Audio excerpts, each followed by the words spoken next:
Apa yang terjadi terhadap ibu mertua? Suaranya seperti orang ketakutan. Walaupun beliau selalu berbuat jahat kepadaku, tetapi aku tidak ingin terjadi sesuatu kepadanya. Apalagi orang tua itu pergi dari rumah sejak pagi. Apa mungkin laki-laki yang sedang dekat dengannya saat ini berbuat tidak baik terhadapnya? Mungkinkah orang itu ingin melakukan tindakan aneh kepada ibu mertua? Aku tidak tega mendengar suara wanita itu. Aku tidak dapat membayangkan jika sesuatu terjadi terhadap dirinya. Bagaimana kalau semua tetangga mengetahui perbuatannya yang memiliki hubungan dengan laki-laki lain? Aku dan Mas Bimo pasti akan sangat malu. "Ibu kenapa?" tanya Mas Bimo. Dia tampak panik. "Ibu mau diarak warga ke jalan." "Apa?" Ini benar-benar sangat mengejutkan. Apa maksud ibu mertua? "Maksud ibu apa?" Mas Bimo kembali bertanya. "Tolongin ibu, mereka akan mendobrak pintu." Terdengar suara ketukan pintu yang sangat keras dari seberang. "Bagaimana ini, Mas?" Ibu mertua sepertinya berbicara dengan seseorang. Apa mungkin dia sedang bersama laki-laki yang mengaku mencintainya itu? "Ibu di mana?" Mas Bimo menaikkan suara. Tiba-tiba sambungan telepon terputus. Mas Bimo mencoba menghubungi kembali nomor ponsel ibunya, tetapi tidak diangkat. Dia tidak tinggal diam, tetapi langsung melacak keberadaan ibunya lewat aplikasi di ponsel. Setelah mengetahui lokasi wanita yang melahirkan dirinya tersebut, dia pun berpamitan kepadaku, lalu segera meluncur dengan motornya. Kasihan Mas Bimo, karena harus menghampiri ibunya yang saat ini mungkin dalam keadaan tidak baik-baik saja. Mas Bimo belum sempat mandi dan ganti pakaian setelah pulang kerja. Sekarang dia harus memastikan keadaan ibunya. Aku masih penasaran mendengar ucapan ibu mertua tadi melalui telepon. Diarak. Apa wanita itu sedang melakukan perbuatan tidak pantas dan diketahui orang banyak? Tadi juga beliau menyebut kata warga. Sebenarnya beliau ada di mana? Aku tidak pernah menyangka bahwa seorang istri yang sejak dulu sangat setia mencintai suaminya ternyata mampu bermain api dengan laki-laki lain. Apa mungkin Mas Bimo akan mengikuti jejak ibunya? Dia juga sangat mencintaiku sejak dulu. Terus terang, sebenarnya aku tidak ingin berpikir terlalu jauh, apalagi saat ini Mas Bimo sedang dalam masalah. Namun, entah kenapa aku masih saja memikirkan komentar di postinganku kemarin. Mungkin lebih baik aku mandi sekarang sebelum Mas Bimo kembali pulang. "Mama mandi dulu ya sayang. Bagas main sendiri dulu ya." Anakku itu pun tersenyum, lalu kembali asyik dengan mainannya. Dia anak yang cerdas dan cepat mengerti dengan apa yang orang tuanya katakan. Mungkin karena sejak bayi, aku sering mengajaknya berbincang. Dulu, Bu Dewi mengaku bangga karena menganggapku hebat dalam mengajari anak. Saat Bagas baru memasuki usia 2 tahun, dia sudah mengenal banyak warna dan mulai mengenal angka, juga huruf. Oleh karena itu, tidak sedikit tetangga yang memujinya. Akan tetapi, berbeda dengan keluarga Mas Bimo yang bersikap seolah-olah tidak menganggap keberadaan Bagas. Aku kasihan melihat anakku itu. Dia harus menanggung kebencian keluarga papanya yang tidak menyukai diriku. Seandainya papa dan mama bersedia memberikan maaf untukku, mungkin Bagas akan merasakan kasih sayang seorang kakek dan nenek dari mereka. Sejak lahir, anak itu belum pernah merasakan dicintai atau disukai orang tua dari papanya. Aku tidak tahu sampai kapan orang tua Mas Bimo akan membenciku dan Bagas. Apa mungkin mereka tidak akan pernah menerima kami? Aku masih terima jika mereka tidak menyukaiku. Tetapi kenapa Bagas juga harus mengalami hal yang sama? Apa salah anak kecil itu?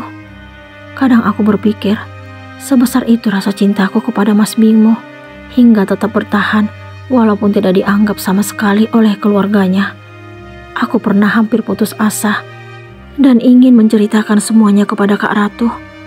Namun, aku kembali ingat kalau aku yang telah memilih Mas Bimo.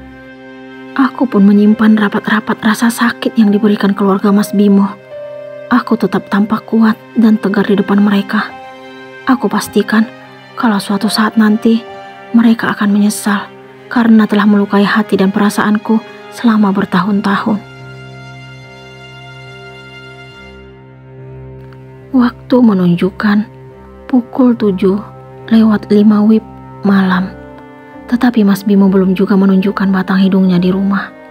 Aku tadi mencoba menghubunginya, tetapi tidak ada respon. Aku benar-benar khawatir, karena saat keluar rumah tadi, dia tampak bingung. Apa yang terjadi sebenarnya? Apa sebaiknya aku menghubungi Ratih? Apa dia bersedia mengangkat telepon dariku? Sebelumnya, dia tidak pernah memberikan respon jika aku meminta tolong kepadanya. Entah sedalam apa kebencian gadis itu terhadapku. Akan tetapi, aku makin tidak bisa berbuat apa-apa jika masih belum mengetahui keadaan Mas Bimo. Aku lebih baik mengirimkan pesan kepada Ratih. Semoga pintu hatinya terbuka untuk memberikan balasan. Rat, Mas Bimo ada di sana nggak? Isi pesanku kepada Ratih. Ternyata langsung centang 2 warna biru. Dia sedang online. Iya. Aku sangat lega mendapat balasan darinya. Aku juga sangat bersyukur karena ternyata Mas Bimo sedang berada di rumah orang tuanya. Ibu gimana? Baik-baik aja kan? Aku ingin tahu keadaan ibu mertua. Kenapa? Kakak ingin agar ibu celaka? Aku sangat terkejut membaca balasan pesan dari Ratih. Bisa-bisanya dia memberikan tuduhan seperti itu. Kok kamu ngomongnya gitu? Kakak justru khawatir karena tadi ibu nelpon seperti orang ketakutan. Aku pun menjelaskan bagaimana sikap ibu mertua tadi ketika menelpon Mas Bimo. Gak usah sok baik dan perhatian. Udah basa-basinya. Kalau bukan karena kakak, mungkin ibu gak akan ngalamin masalah seperti ini. Ngerti? Aku tidak mengerti kenapa Ratih menyalahkan aku. Maksud kamu apa, Rat? Aku ingin tahu alasannya. Aku menunggu balasan dari Ratih. Tetapi tetap tidak ada hingga beberapa menit. Aku mencoba menelponnya. Tidak ada respon. Dia makin membuatku bingung. Kenapa aku yang disalahkan atas apa yang terjadi terhadap ibu mertua? Lebih baik aku menidurkan Bagas yang mulai mengantuk sambil menunggu kedatangan Mas Bimo. Semoga tidak terjadi hal yang serius hingga dia tidak sempat mengangkat teleponku dan mengabaikan pesan dariku. Beberapa menit berlalu. Bagas pun tertidur. Aku juga mendengar suara mesin motor Mas Bimo. Akhirnya, suami yang aku tunggu-tunggu sejak tadi, kini kembali juga. Aku pun segera keluar kamar untuk membuka pintu sebelum dia mengetuknya. Wajah Mas Bimo tampak murung, tetapi tetap mengecup keningku setelah turun dari kendaraan roda 2 miliknya. Kami pun memasuki rumah dan langsung menuju ruang keluarga. Kenapa kamu gak angkat teleponku, Mas? Pesan juga kamu abaikan.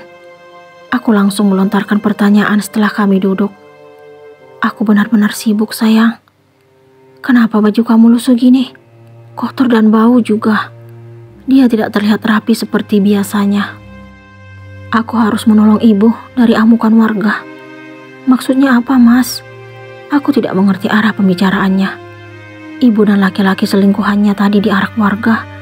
Apa yang ibu mertua sampaikan di telepon tadi ternyata benar terjadi. Warga mana, Mas? Lokasinya nggak jauh dari sini, sayang.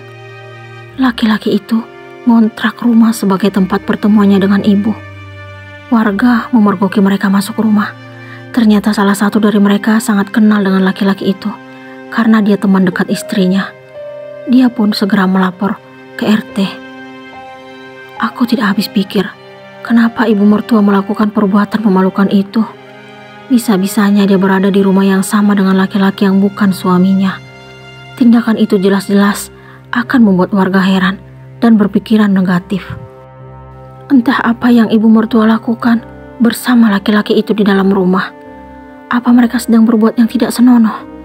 Mungkinkah yang terjadi saat ini merupakan balasan atas kejahatan yang dia lakukan selama ini? Apa yang ibu lakukan bersama laki-laki itu di dalam rumah, Mas? Tanyaku ingin tahu. Aku gak perlu jelasin, sayang. Kamu pasti udah tahu jawabannya. Apa? Ibu melangkah sejauh itu? Aku benar-benar sangat terkejut mendengar penuturan Mas Bimo. Seorang istri yang sangat setia mendampingi suaminya sejak dulu kini berubah menjadi sosok yang menjijikan. Dia berani melakukan hubungan terlarang bersama laki-laki beristri. Apa ibu mertua tidak merasa kasihan terhadap sesama wanita? Terus, kenapa Rati menyalahkan aku, Mas? Apa yang terjadi terhadap ibu? Dia bilang karena aku. Aku masih memikirkan apa yang Rati katakan tadi. Mungkin dia lagi stres. Stres karena apa, Mas?